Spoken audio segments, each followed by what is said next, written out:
Story 1. I was only 18 when everything happened. Right before Halloween, delivering pizzas had always been a job I enjoyed. There was a real thrill in racing through the streets with hot pizzas in my car. It was such an exciting experience. Over my time at the pizza place, I'd handled some pretty odd deliveries, but this one would change everything. It was a cold Friday evening, the sun starting to set, casting a golden glow over Tony's Pizzeria where I worked. This small joint was famous for its tasty pizzas and friendly crew. As I got ready for my night shift, something I never really liked, my boss Jake, with his messy hair and creepy smile, gave me the first delivery slip of the night. He handed me an extra-large pizza box, telling me to get there in 10 minutes or less, and I nodded. "Hey Melissa, have fun. Just don't get lost on this spooky night," Jake called out. I rolled my eyes, headed to my car, and put the pizza on the passenger seat. Soon, I was driving toward the address. Pulling the slip from my pocket, I saw it was an extra-large pepperoni with extra cheese. Then I noticed the destination, a house on the outskirts of town, in a neighborhood that always gave me chills. I tried to shake off the unease in my stomach. As I drove, the road growing darker with trees like shadows on each side. Streetlights flickered, and the air felt thick with an unsettling silence. I reached the address, a big, old house that looked worn down. I parked, grabbed the pizza, and walked to the front door, seeing all windows dark, except one with a flickering light. Knocking startled me a little. The door creaked open, revealing an older woman with gray hair in a tight bun, wearing a faded nightgown. Her sharp eyes made me uneasy. "Hello dear, you have my pizza?" "Yes ma'am. That'll be $20, I replied. She fumbled with coins from her pocket, counting slowly, making me wonder if she was okay. She handed me the money and a suspicious tip. "Thank you," I told her, but dread washed over me. It was just a delivery, yet I was desperate to leave. Then I heard footsteps. A man stepped from the shadows behind Hurtle, thin, with messy hair and a scruffy beard. My heart raced. "Who's this? What do you want?" he growled. "Sir, I'm Melissa, just delivering pizza. I'm leaving now," I said. The woman interrupted, glaring. "Harold, don't be rude. This young lady is doing her job." Harold stepped back after crossing his arms. I hurried to my car, glancing back. The woman watched me closely before disappearing, while Harold stayed in the doorway, his eyes fixed on me like a hawk. Driving away, I shook my head. Nothing felt right, but I brushed it off as overdramatic. I'd delivered to weirder places. Later, delivering more pizzas.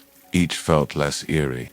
On a break, I joked with Jake about Harold. He laughed, reminding me Halloween was near, making things seem scarier. Near midnight, nearing shift end, I got another order. The same house. I hesitated. Just thinking of that couple made my stomach churn, but I had a job. Arriving, the wind howled, giving me chills. I parked in the driveway, gripping the pizza box. The street felt darker, the air thicker. Walking to the door, I saw the same flickering light. Knocking, it swung open to reveal Harold, messier than before. "Back again. Hope you brought more than pizza this time," he grinned, sending fear through me. I stammered I only had pizza. He stepped back, saying to come in as he had no money. Instincts screamed to leave, but curiosity won. I needed every penny. Stepping inside, Harold shut the heavy door. The house was dim, a musty smell making me gag. "Where's your wife?" I asked. "Resting. Sit in the living room while I get your money," he said coldly. I felt trapped. My stomach twisted more each second. A loud groan came from another room. Panic rose. "Is she okay?" I whispered. Harold stepped closer, face darkening. He snatched the pizza box. "She's fine, but you won't be if you don't sit." That was enough. Survival instinct kicked in. I bolted for the door. The handle wouldn't turn. Hearing Harold's footsteps and heavy breathing, I slammed my shoulder against the door, forcing it open, and dashed to my car. Fumbling with keys, I jumped in, locked the doors, started the engine, and sped away, not daring to look back. At the pizzeria, I slammed the door, leaning against it, catching my breath. The house's eerie presence lingered. From then on, I vowed never to deliver to that street. Halloween came and went, but I kept a memory, a reminder of when curiosity nearly led me into danger. Story 2. I live alone in a small second-floor apartment on Southeast 28th Avenue in Portland, Oregon. The building is an old 1920s house split into 4 units, thin walls, creaky hardwood floors, a sagging front porch. Only 2 people have keys. Me and my younger sister, Danny. She crashes on my couch every few weeks after fights with her boyfriend. So I'm used to hearing the door late at night and finding her half asleep over cereal the next morning. Late, on a drizzly Tuesday in March 2023, I got home from my closing shift at Powell's on Hawthorne and passed out before midnight. I'd left the living room lamp on, like always when Danny might swing by. Sometime after 2 a.m., I surfaced just long enough to hear the deadbolt turn and the door ease open. Someone padded across the entry, slow but steady. A cabinet bumped shut, the fridge sighed. It matched Danny's late-night routine, so I mumbled, leftover pad thais on the top shelf, and drifted off. At 5 a.m., my alarm buzzed. I groped for my phone on the nightstand, thumbed the lock screen. The camera app was already live, pointing at my face. I never opened the camera first thing. Backing out, I checked the gallery. At the top was a 42-second video marked 2:13 a.m. It showed me sleeping, lamplight on the quilt. Only my slow breathing moved. At 41 seconds, the phone jerked like someone lifted it, and recording stopped. My throat tightened. Danny must have been messing around, bored, or trying to scare me. Shuffling into the living room, I expected her on the couch, but the blanket was folded, cushions untouched, no dishes. I texted, "You bounce early. Thanks for not waking me," she replied. "Didn't come over still at Josh's. Why? Everything okay?" The air felt colder. I circled the apartment, checking locks. Front door latched and chained. Bathroom window shut. Kitchen window shut.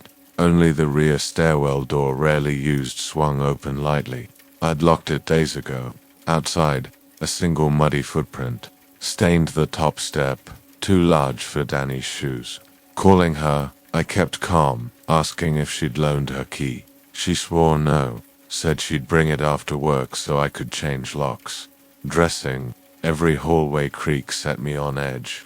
After my shift, I bought a new deadbolt, a door alarm, and a motion light for the stairwell. I installed everything before sunset, hands shaking. Our landlord, Mrs. Fisher, keeps a cheap security camera over the foyer. I emailed her for footage from around 2 a.m. She sent a link 15 minutes later. On screen at 2:11 a.m., a tall man in a black rain jacket slipped through the front door. His hood was low. The camera caught scruffy beard and a thin scar under his left eye. He tested 2 mailbox locks before a silver key opened the unit. He stepped inside, closed the door softly. 5 minutes later, he exited, wiped the knob, and vanished. I sent the clip to non-emergency police. An officer called, took my statement, said they couldn't do much without forced entry or theft. She logged it as suspicious circumstances and suggested a better lock or door. Hanging up, my apartment felt smaller. That weekend, Danny handed me her key. We compared it to mine, same brand, same grooves. The landlord insisted only 2 originals were issued. A locksmith friend said anyone could trace a key at a kiosk in 5 minutes. I replayed the past year, the appliance repair guy asking for water, the handyman checking the breaker, the real estate agent borrowing my bathroom, and he could have scanned the key. Now I latch the deadbolt, slide a metal bar across the stairwell door, and put my phone in airplane mode before bed. Sleep feels thin. One Thursday around 2 a.m., the motion light flared white against rain-slick steps. By the time I reached the peephole, the stairwell was empty, just dripping water. The landlord sent the latest camera file, but I haven't opened it. Part of me needs to see who was there. The other part already knows and doesn't want to watch myself sleeping through someone else's eyes. Story 3. I'm a janitor at a gym in San Antonio, Texas since 2019, mostly evening and night shifts, better pay and quieter. I enjoy cleaning, organizing equipment, and having time alone. But one part always makes me uneasy. A stairwell at the back near the weights, leading down to a locked door. My manager said they'd lost the keys years ago. He guessed it led to old storage. I rarely paid attention, just swept the stairs sometimes. That changed one night in August 2022. My shift started at 10 p.m. By midnight, the gym was empty. I was wiping equipment when loud banging came from the back. At first I thought it was the front door, but realized it was deeper inside. Walking toward the noise, my heart beat faster. It was unmistakably from the door at the stairwell bottom, steady, one knock per second. Who or what could be down there? An animal, an intruder. I stood at the top step, watching. After minutes, it stopped. I waited. Nothing. Shrugging it off as pipes or imagination, I went back to work. 15 minutes later, emptying trash, it came back louder. Definitely not imagination. Gathering courage, I walked back. As I reached the stairs, it stopped immediately. Heavy silence filled the gym. I stared at the door for minutes. Nothing. Reluctantly, I finished my shift, planning to tell my manager. Next morning, I told him, concerned someone might be trapped. He called a locksmith. An hour later, the locksmith opened the door. My manager shone his flashlight inside. An empty supply closet. Bare concrete. Dust. Cobwebs, no sign. Anyone had been there for years. Apologizing. Embarrassed. He said it was good to check. Weeks passed quietly. I convinced myself it was a fluke. Then, late October, near Halloween, alone mopping, the banging returned louder, more aggressive, like someone desperate to break through. I froze, remembering, grabbed my phone, ready to call police. Approaching the stairwell, the noise stopped abruptly at the top step. Silence. Something felt deeply wrong. Getting a metal bar, I descended, eyes on the door. The handle was ice. Cold. I opened it. Empty, dark, dusty, nowhere to hide. Uneasy. I locked the stairwell, finished my shift fast. From then on, I dreaded nights, waiting for the banging. Other staff mentioned strange noises, avoiding the stairwell. Months later, February 2023, another janitor, Carlos, ran to me pale at 2 a.m. He'd heard banging and seen the door rattle violently. We rushed over. It stopped as we arrived. Carlos quit night shifts. I considered quitting but needed the job. I tried to ignore the sounds, but my heart races. To this day, none of us knows the cause pipe's shifting foundation. But no matter how rational, I can't shake the feeling something's down there. Undiscovered. Story 4. In 2018, my friend Mark and I drove from Portland to hike Oregon's Eagle Creek Trail early September, dry and cool. Perfect. We were both 25, fit but not experts. Plan: reach Tunnel Falls by noon, eat lunch, return before dark. The trailhead lot was half full. We locked the car, signed the register, started walking. First 2 miles followed the creek, crossing bridges, passing day trippers. Cell service faded. I turned off my phone. Around 10 a.m., a fork, a narrow path to Punchbowl Lookout. Mark wanted the view. I followed. The path was steep, loose gravel.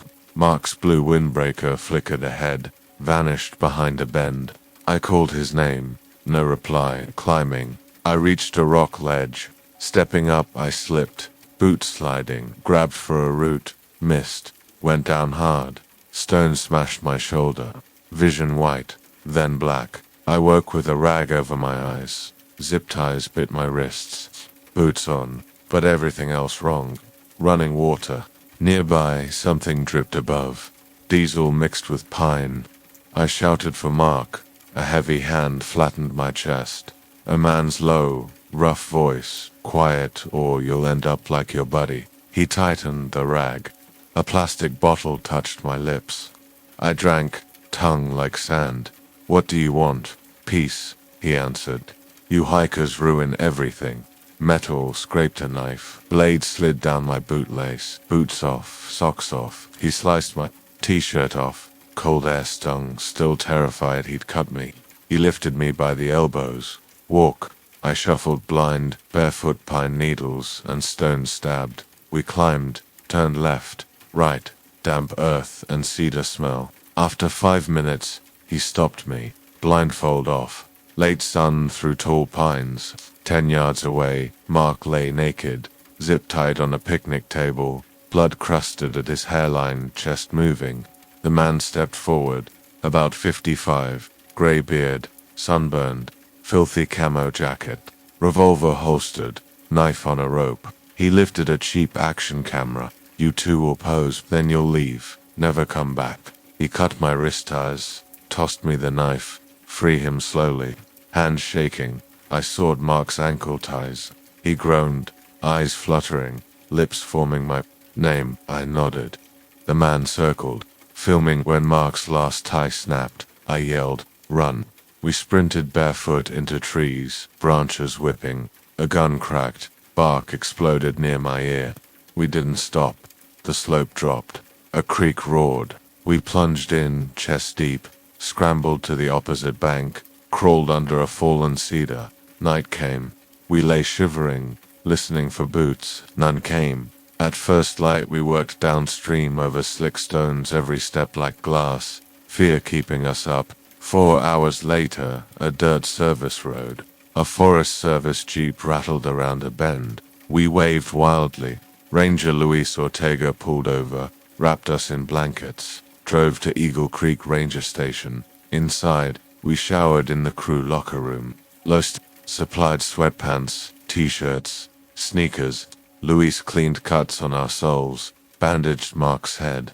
Multnomah County deputies arrived. We told everything. Search teams found tire tracks near a logging spur. Drag marks where the table was, but no table, boat, camera, or gray-bearded man. The sheriff's file stays open. Fingerprints on the zip ties match no one. Mark and I haven't been back. The gorge is beautiful, but running water reminds me of that blind stumble and the gun crack behind me. I still hike, never alone, never on trails where a stranger can disappear and wait. Story 5, early July 2022. Taking summer classes at Cal State Fullerton, I looked for excuses to relax. July 4th, a guy from sociology lab, Brandon, texted about a campfire party in Garden Grove hosted by his cousin's friend. Fireworks, free food, a homework break sounded worth a 20-minute drive. Left campus apartments around 7 p.m., AC blasting. Highway 57 hummed. Parking lots had tables piled with sparklers. Traffic lights strobed red and green.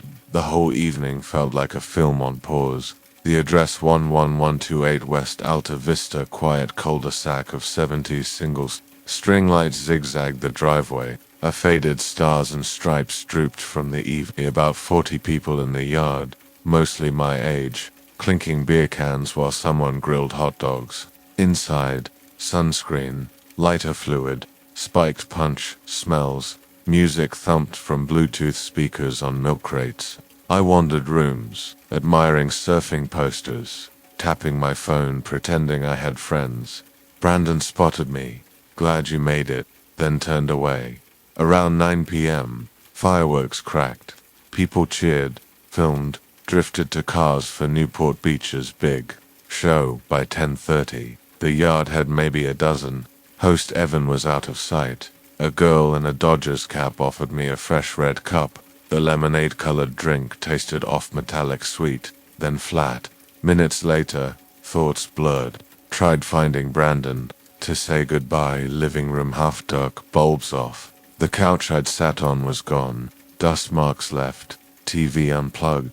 Hallway swayed, gripping the wall. I noticed photos missing, nails in sheetrock. A moving truck, now knees buckled, crashed into crumpled tablecloths. World folded in. A firework shook windows, then nothing. Waking felt wrong, surfacing from deep water. Pale light through dirty blinds. House echoed no music. Voices. Furniture. Cheeks stuck to bare plywood. Carpet rolled away. Alone. Patted pockets. Phone gone. Wallet gone. Watch. 4:57 a.m. Front door hung open. Outside. No lights. Flags. Cars just. An oil stain where my Honda Civic was. Staggered down driveway. Voice barely working. Cul-de-sac. Looked normal. Sprinklers. A barking retriever.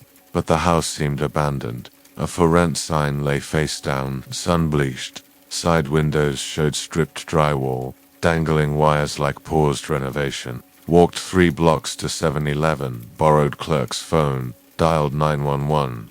Operator had me repeat details. Answers felt thin. Officers came, looked inside, gave a case number and victim pamphlet. One cop muttered, "Abandoned rentals get used for parties, gutted before neighbors wake." Brandon never replied. New phone, same number. Social accounts vanished. Classmates claimed not to know him. Campus directory listed no matching Brandon. Scrolled Craigslist for my Civic. July 18th, an ad. 2008 Honda parts. Garden Grove, pickup only. Photos showed my bumper stickers, Cal State decal, faded UC Bear, listing gone in hours. That should have ended it. But 2 months later, 3:12 a.m., unknown number, fun night, right. Area code discontinued. Every fourth since, I avoid parties, fireworks, Chapman Avenue traffic. Wonder about that empty house, was it ever empty?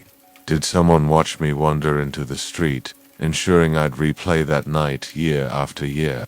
Story 6 mid-80s, maybe 1986. I was 12. Lived in a quiet New Jersey suburb, houses spaced, lawns neat, neighbors mostly friendly. Youngest in the family. So when parents went out, I'd be home alone if siblings had plans. Didn't mind until, that night, parents headed to dinner with friends. Mom reminded, "Don't answer the door. They'd be back before midnight." I said I'd be fine, watch MTV or read comics. Didn't know the evening had other plans. Around 9 p.m., bored, I fell asleep on the couch. Phone ringing startled me awake late, probably after 10. Room dark except TV glow. Rubbing eyes, picked up in kitchen, expecting parents. But no. Voice, low, muffled, like hand over mouthpiece. Wrong number. Then disgusting things number 12-year-old should hear, horrible acts described. Voice unrecognizable but cruel intent clear. Fear washed over, throat dry, slammed the phone without a word, stood frozen, heart pounding, house silence overwhelming. Who'd make that call, why tonight? Shaken, headed to my room, locked front door, told myself, sick joke, teens prank calling. Common in the 80s, bedroom faced backyard and woods usually comforting. Tonight, trees darker, threatening. Turned on bedside lamp, sat trying to calm down, picked up comic book, not 5 minutes later tapping. Soft, then clearer, from my window. Eyes moved, breath caught, shadow moved behind blinds, pulse quickened, icy dread gripped. Wanted to run, glued, tapping again, louder, swallowing hard. Found courage, approached window, opened blinds slightly. Heart stopped. Todd, knowing boy from down the street, pressed against glass. He was 14, obnoxious, never took no, followed me, shouted silly things to embarrass me. I'd made clear, not friends, but Todd ignored boundaries. Tonight presence darker, grinning, face lit weakly by porch light, mouthed something bad, stumbled back, shaking. Todd saw my fit, harder, pounding, looked angry, twisted expression, not annoying, frightening. How long outside, watching me sleep. Ran to kitchen, grabbed phone, hands trembled, dialing, called parents, no answer. Trapped, helpless, footsteps outside, tired, running along house side. Checked every door, locked, stood in living room, gripping, phone, noises stopped, silence, minutes felt like hours. Frozen, listening, then headlights flashed, parents' car pulling in, rushed to window, heart leaping. Told them everything, called Todd knocking, terror, Dad stormed out. Todd gone. Mom called Todd's parents. Todd home all evening. Didn't believe me. Misunderstanding. I knew. No misunderstanding. Todd never admitted it, but I kept distance. But looked through the glass, not childish teasing. Cruel. Cold. Home alone. Never felt safe again. Years later, still double-check windows and doors, wondering if that face waits outside. Story 7. A dreary rainy Monday morning when horror started. Entered the office for another workday. Ordinary guy interning at a small tech company. Office mix, open areas, cubicles, one break room with coffee and snacks. Co-workers friendly except one, Carl. He made me uneasy. Late 30s, 4 years older. Perpetually disheveled hair, scruffy beard, same untidy flannel shirts, old jeans, black boots. Skilled coder, bad social skills, comments nonsensical. Lunch. Carl in break room. I avoided him, but he joined my conversations. That day, he leaned over my desk. Jake, know the human soul leaves the body 7 minutes after death. Eyes wide, thrilled. I chuckled nervously. Ah no. Hoped he'd stop. Instead, he spun tales about communicating with the dead. Finished lunch fast. Excused myself. Days passed. Carl got odder, whispering to himself, staring blankly at laptop. Co-workers, even boss, avoided him. I felt guilty, still engaging sometimes. One Friday afternoon, office quiet, most gone. I wrapped up tasks, felt presence behind Carl close. Believe in ghosts, Jake? Not really. Softly, he smiled uneasy. They're everywhere. Sometimes talk to me. Nodded, unsure. Light above flickered. Stuttered I needed work. Turned away. Heard heavy breathing. Footsteps leaving. Monday, dark turn. Arrived early. Heard strange noises from break room, muffled voices. Curiosity 1. Walk down hall. Voices louder. Deep tone. Another soft and eerie. Entered break room. Carl alone in corner. Arms raised. Murmuring. Push door open. Carl, okay. He spun. Eyes wide. Frantic. Trying to reach them. They're trying to talk. Who are retreating. He ignored. Kept chanting. Lights flickered. Air turned cold. Fear washed over. Carl frantic. Loud crash down hall. Raced. What was that? Carl turned. No fear. Eyes darted. They're angry. We need to listen. Feet unstuck. Bolted to desk. Grabbed phone. Dialing police. Glanced at break room. Carl gone. Rest of day on edge. Co-workers trickled in. Number Carl? Asked Sarah from marketing. Seen Carl. He left early Friday. Pale and shaky. Thought it was his quirk. Something felt off. Danger. Days later, Carl still absent, couldn't shake it. Friday afternoon. After hours. Checked office. Lights flickered. Carl here. Voice echoed. Went to break room. Dread grew. Heard whisper. Help us. Clear. Sorrowful. From supply closet. Heart raced. Approached. Hands shaking. Someone there. Door creaked open. Lights flickered. Cardboard boxes. Tumbled. Carl huddled in corner. Terrified. They're trapped. I can help. Murmuring. Unaware. Grabbed his arm. Carl, get out. He turned. Fear. Confusion. They need me. Jake. No leave. Lights went out. Darkness. Cold breeze. Furious voice boomed. You dare interrupt? Carl gasped. Terror seized me. Not safe. Pulled him up. Lights on. Shadows swirled like smoke. Pulled Carl. Stumbled from closet. Hurried to exit. Whispers intensified. Trying to pull back. Burst outside. Night air hit. Ran to parking lot. Panting. Glanced back. Office lights flickered once. Then dark. What just happened? Carl managed. No idea. Report this. Driving home, felt events not over. Worried about Carl, the forces he believed. Lesson learned. Curiosity leads to fright, but duty to help coworker wouldn't leave him facing things best unseen. No matter how bizarre or scary, resolved to stand by him. With secrets in shadows, we might need each other for what's ahead.